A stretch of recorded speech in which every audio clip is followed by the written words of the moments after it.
Hello, and welcome to Arizona Illustrated. I'm Tom McNamara. We come to you in early April with all new stories. In fact, this week we begin a 6-part series called Where to Live. We'll take a deep dive into the housing crisis that our community is facing, and we'll explore what, if anything, can be done about it. So please stay tuned. First up in our series, Where to Live, a local effort keeps students off the streets and in the classrooms.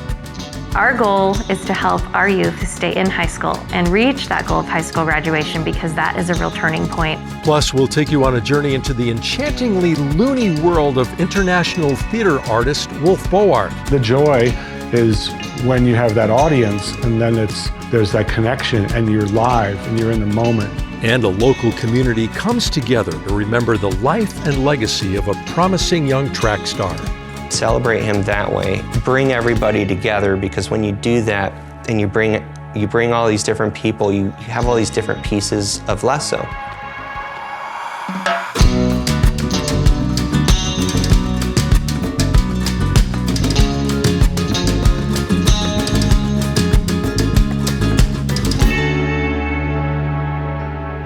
On any given night in the United States, tens of thousands of adolescents are homeless.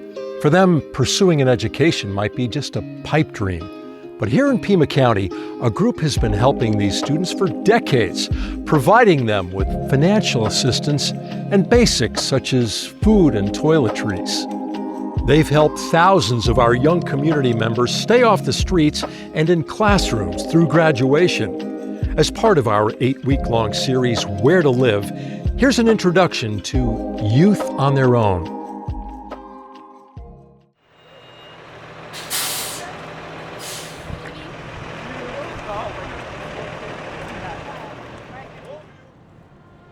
My name is Ann Young. I am the founder of Youth on Their Own.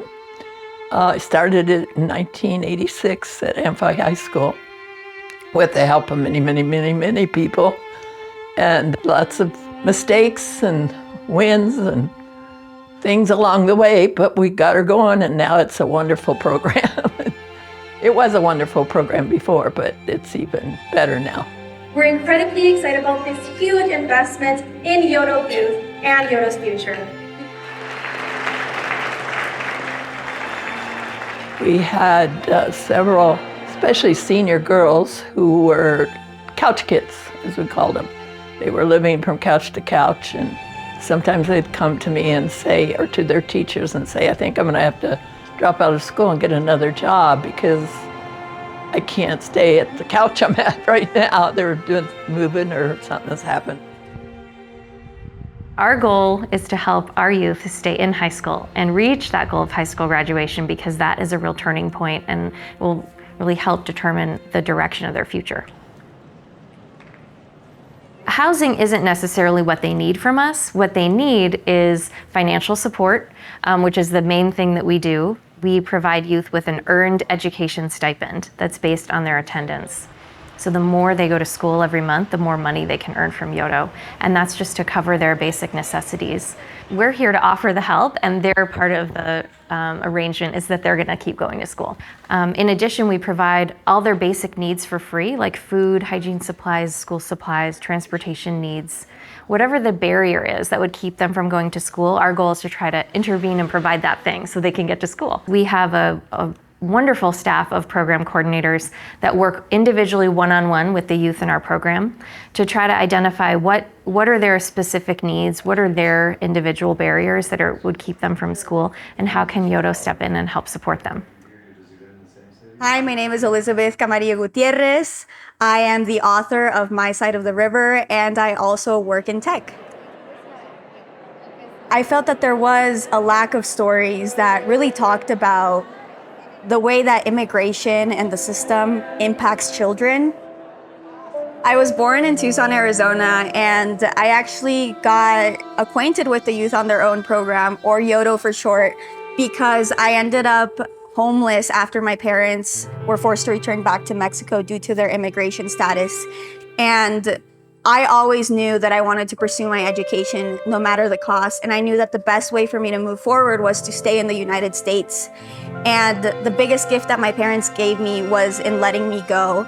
And unfortunately, that did mean that I ended up couch surfing a little bit, and Youth on Their Own was always there for me in providing me the support that I needed when I felt like I had nobody else. And they did this financially by providing me with monthly stipends, and they also provided me with healthcare, which was invaluable at the time because otherwise I wouldn't have had a way to go to the doctor or get anything else that I might have needed. We provide a lot of supplies available to them, and they get to shop here for free, so they can pick whatever they need. One week they might need a lot of food, the next week coming in they might need shampoo and deodorant. Youth on Their Own really started to support me when I was 15 years old, so I was a freshman in high school. It lasted for the rest of the 4 years that I was in high school, and throughout that, their support was so unwavering. At the end of the day, it's super straightforward, non-judgmental support, and that is what teenagers need. That is what people underage need to be able to pursue their education in a way that feels normal. Adults who experience homelessness often were youth who experienced homelessness. There is a very clear cycle. And education as this key point of intervention can really break that cycle and give so many more opportunities to these youth. Elizabeth has shared her personal story. Similar. You know, I kept pushing forward with the knowledge that I had a community that was there for me, that was supporting me, and that wanted to see me succeed. And I ended up graduating from the University of Pennsylvania in 2018 and had some crazy opportunities, obviously like writing and giving a TED Talk, which led to a book deal. And now we have that book that is published today. It is really, really exciting to be here and to have the opportunity and to have my voice just be supported in the way that it has. I want to thank you all for making your generous contributions to YOTO. We really try to motivate supporters in the community by thinking about what's possible. If they get involved and take a chance and really support these young people, we can have a huge impact on the rest of their life. And we're seeing it happen. And it's so inspiring, and I feel really very lucky to work here. I just run into so many kids in their 40s, young people, young adults telling me that Youth on Their Own saved their lives. And stories like that just make me feel good all over, you know.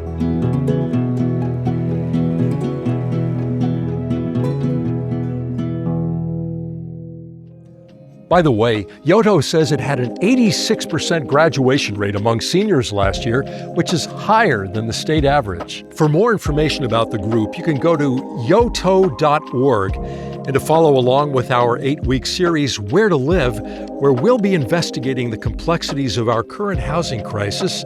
Just go to our website, news.azpm.org/where-to-live. As a playwright and performer, Wolfe Bowart has produced theater around the globe.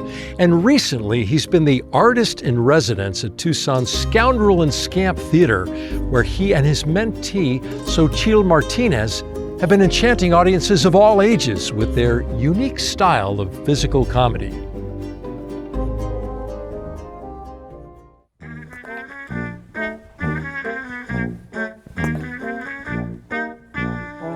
Seeing a child discover their foot and then put it in their mouth is classic physical comedy. Charlie Chaplin, Buster Keaton, Jacques Tati are physical comedians because they're using their bodies to tell the joke. My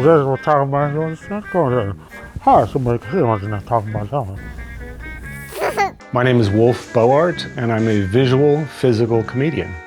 As we grow up, sometimes we lose that sense of wonder, and we're trying to fit in. But I continued to study that childlike discovery of the world.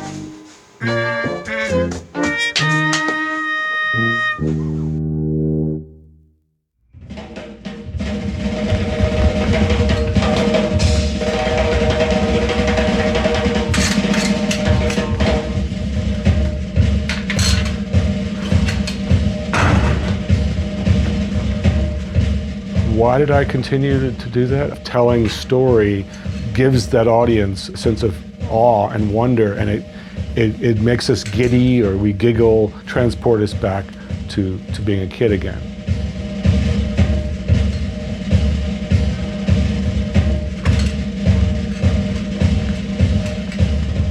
My family had artists in the family. As a kid, I was a natural clown and learned circus skills at a young age. I was doing magic shows. I'd been doing them, making films, painting, sculpture, puppet shows, all these things I was doing as a kid. I never really thought of it as a career. I took a few years off between high school and college, and I street performed. So I did that for a while, and then I realized, oh, I can go to university and study theater. And I went into Cornish College of the Arts, it was called at the time, and studied theater, the classics. So we did Brecht and Beckett and Shakespeare. And then there was a point when I realized that I am a physical comedian, which implies humor, and I had just sold a police drama. I'm doing cops on TV, but I wasn't like, that's what I want to do. When I grow up, I don't want to continue to do this. When do you grow up? Wait, am I there yet?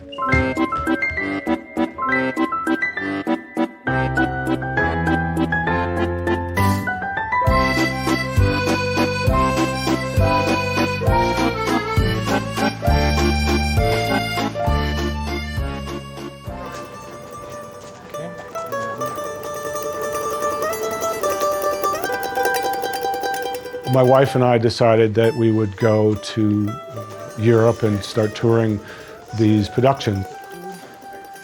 Wolfe and I are married. I was actually working in the film industry in LA, and Wolfe was working in theatre. After we got married, we decided to combine our separate talents and our skill and create a theatre company. I've for many years worked very closely with Wolfe on helping to produce his work, enabling it to connect with audiences around the world. Our theatre company was a theatre company with a difference, because the kind of work that Wolfe does is quite hard to pigeonhole. His work harkens back to these wonderful traditions of the likes of Charlie Chaplin, Jacques Tati in France, Buster Keaton. And his work draws on those traditions, but also sort of presents a fresh perspective.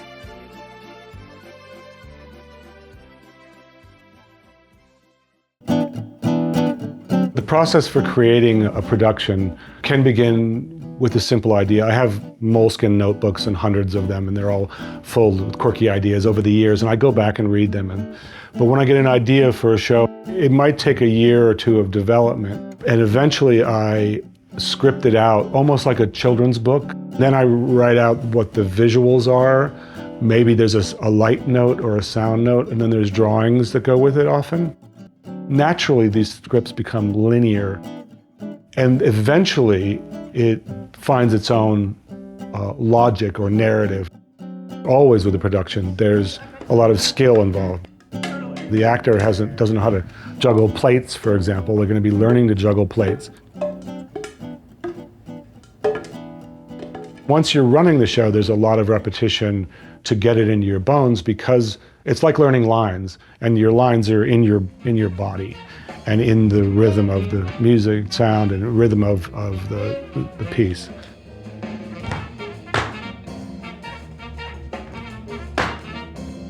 It's a joy now to be able to bring a small part of the larger work that Wolfe has done around the world here to Tucson.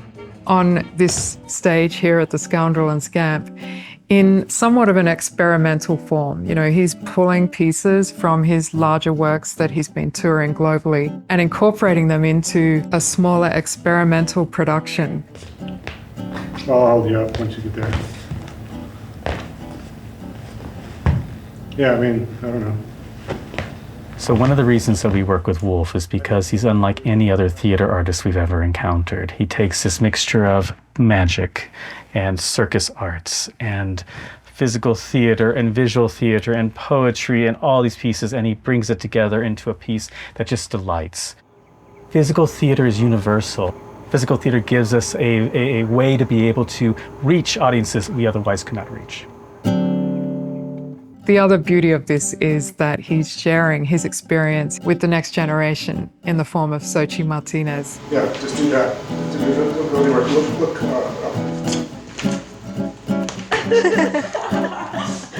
I initially met Wolfe when I was working on a production called A Sonoran Desert Carol, and he came in to help with props, and specifically he made this puppet set for me so I could do like a one-person puppet show at the very beginning of the show. That's how I initially met him, and then later that year I auditioned for a show called One Twig at a Time, which is when we first started working together on the same show officially.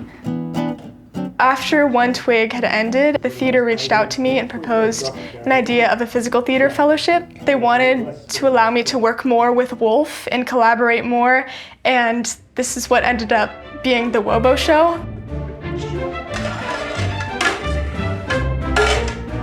I get to learn a lot from him, and we get to work with guest artists, and so it's just a really great opportunity to develop my skills.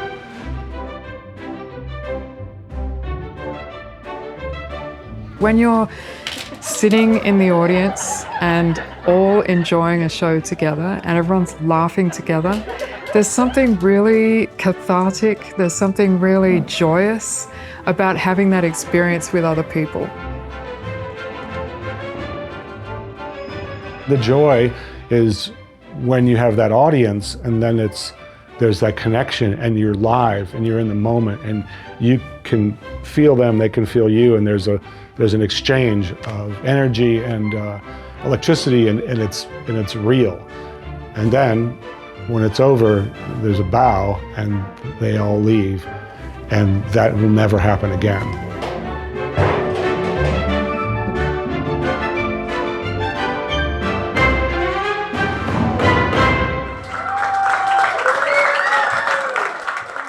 Sports have a remarkable way of forging connections, both on and off the track. In Tucson, the legacy of Lezo Urreiztieta, a standout hurdler and Canyon del Oro High School alum, continues to inspire. His journey transcends the finish line, leaving an imprint on all the lives he encountered. And as we approach what would have been his 31st birthday, we take a look at his remarkable story and at what it means to be Lezo-like.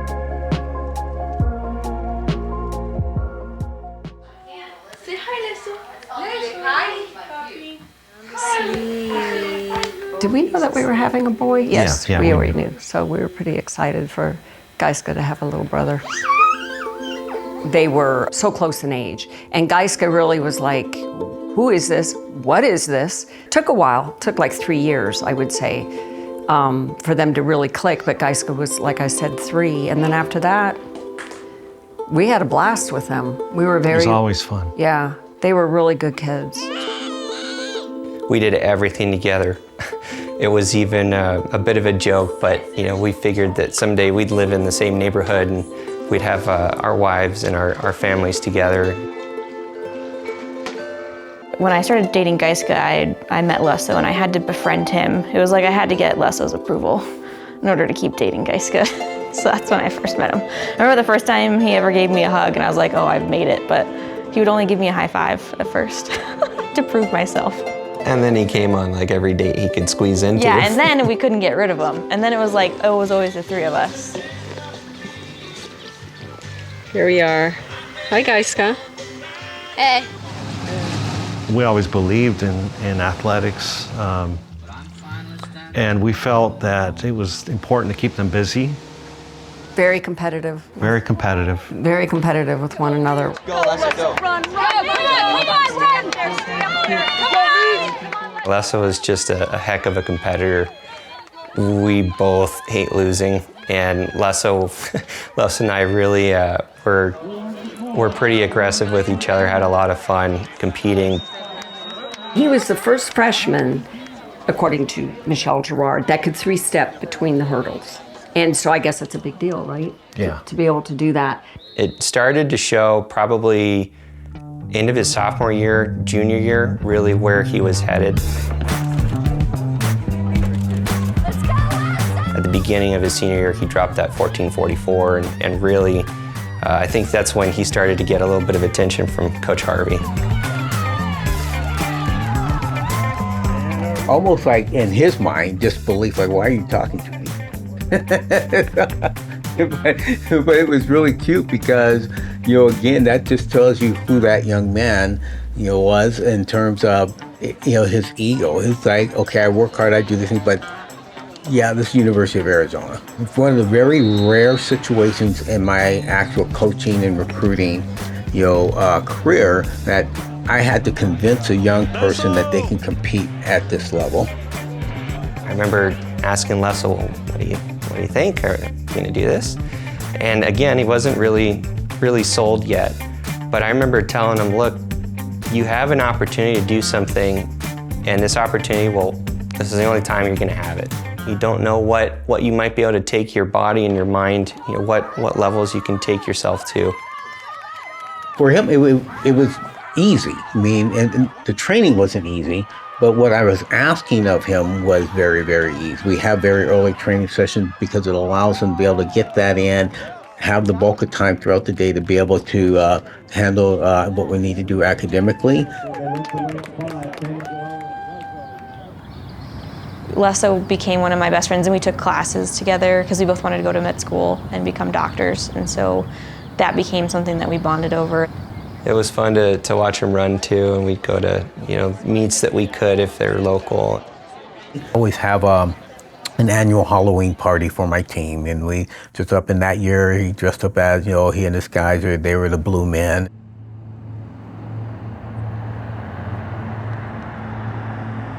Halloween evening of 2013, he was at the stoplight at Oracle and El Conquistador, and he got rear-ended. But it was minor. He got whiplash. It wasn't a huge crash, yeah. But he got a little whiplash. A few days after that, he felt dizzy. He started vomiting because he was in ChemCat class and the lights and everything, and he started vomiting. Yeah, they took it seriously, and they took him to UMC. They did a scan and found that he had a malformation in his brain near his cerebellum, and that was the initial discovery at that point. That is a collection of blood vessels that was in his cerebellum, and it's from birth. It's congenital. When they saw it, they were very alarmed, and they said if it bursts again, he could, have a massive stroke. They determined that this thing's going to be a problem over time. You have to do something about it, or you're rolling the dice. And Lezo said, I don't want to roll the dice. I want to be aggressive and figure this out. It was on December 20th, and we thought that we had everything in control because we thought we're doing it over Christmas. And he said, I can't run and I can't do things if I know that is going to be in my head. They took him back and got him prepped, gowned and everything. It was like probably at least 4 hours. The surgeon came out and said, everything seems to be great. Everything went fine according to plan. I remember Geiska's parents telling us, you guys should go home, go get something to eat, go rest. We were just kind of dozing off on the couch, and then we got the call from your mom that he wasn't breathing. And I remember us talking several times and saying, man, when Lezo comes out of this, he's gonna be shocked to hear that all this happened. He won't believe that he had to go back for another surgery. And then I think we came home pretty late that night. We came back here. Yeah, that's right. And then I was asleep on the couch, and your dad walked in and said he was gone. And that is a complication of the surgery. You can die from a stroke. He died from a stroke. He might have lived the rest of his life till his old age with it, if it never burst again. They did the tests for brain death. They did all those tests, the apnea tests, all those things, and confirmed it. And then it was then you start talking about organ donation. And so it was then that became the thing that they were talking about. It was so hard to believe, someone like that, a person had so much for the world, why? We're never gonna know the answer to that question, but it's always a why. I will always ask that question, why? Imagine that there's a pane of glass, and you can see through that pane of glass, and everything that all of your hopes, your dreams, you know, the people that you love are on the other side of that pane of glass. It was like we were on the wrong side of that pane of glass and we couldn't get through. And that pane of glass is just a moment in time. That's all that it was, before and after. I to this day, am pretty crushed. It's a club that you don't want to be in.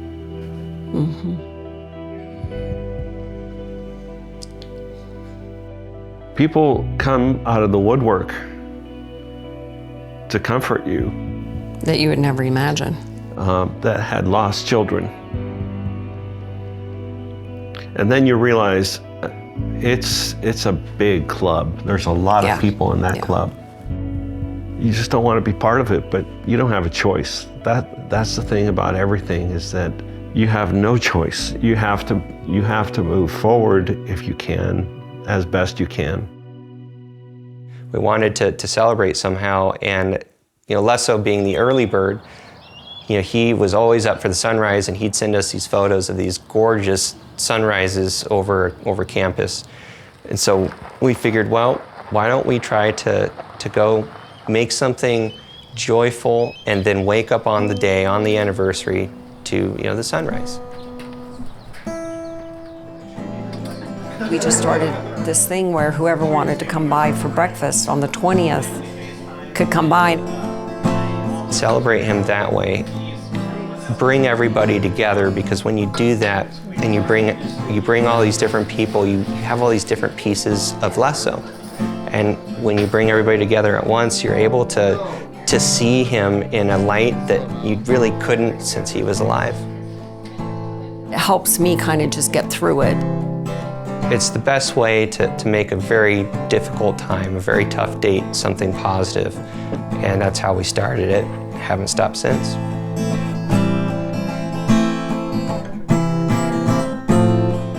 He was always there for you when you needed him. And he was there for his family and all of his friends, and he just loved on you 100% whenever you were. Just how fragile life is. So you gotta live like Lezo every moment, because you never know when it could be gone. Cheers to Lezo. To Lezo. Thank you for joining us here on Arizona Illustrated. I'm Tom McNamara.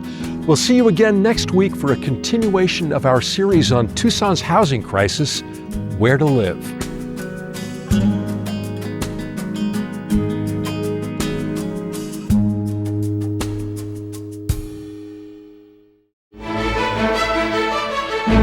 Hi, I'm Tom McNamara, host of Arizona Illustrated, and thanks for watching our entire show here on YouTube.